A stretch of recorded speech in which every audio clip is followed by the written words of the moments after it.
تبارك الذي بيده الملك وهو على كل شيء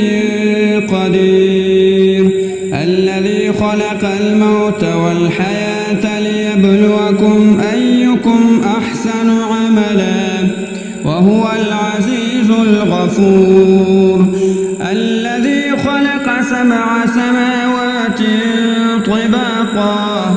ما ترى في خلق الرحمن من تفاوت فارجع البصر هل ترى من فطور ثم ارجع البصر كرتين ينقلب إليك البصر خاسئا وهو حسير ولقد زينا السماء الدنيا بمصابيح وجعلناها رجوما للشياطين وأعتدنا لهم عذاب السعير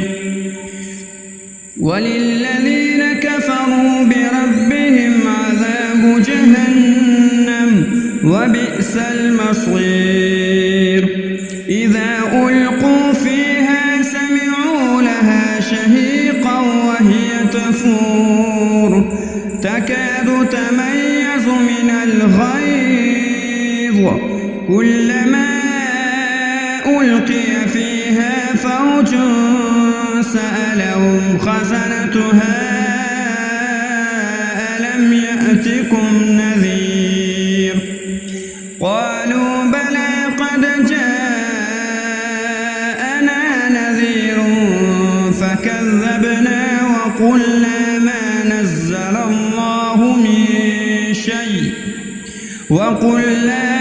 نزل الله من شيء إن أنتم إلا في ضلال كبير وقالوا لو كنا نسمع أو نعقل ما كنا في أصحاب السعير فاعترفوا بذنبهم فسحقا لأصحاب السعير إن الذين يخشون ربهم بالغيب لهم مغفرة وأجر كبير وأسروا قولكم أو اجهروا به إنه عليم بذات الصدور ألا يعلم من خلق وهو اللطيف الخبير هو الذي جعل لكم الأرض ذلولا فامشوا في مناكبها وكلوا من رزقه وإليه النشور أأمنتم من في السماء أن يخسف بكم الأرض فإذا هي تمور أم أمنتم من في السماء أن يرسل عليكم حاصبا فستعلمون كيف نذير ولقد كذب الذين من قبلهم فكيف كان نكير أولم يروا إلى الطير فوقهم صافات ويقبضن ما يمسكهن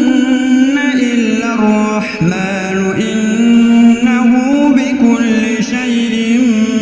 بصير أمن هذا الذي هو جند لكم ينصركم من دون الرحمن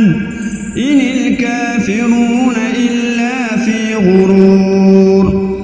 أمن هذا الذي يرزقكم إن أمسك رزقه بل لجوا في عتو ونفور أفمن يمشي مكبا على وجهه أهدى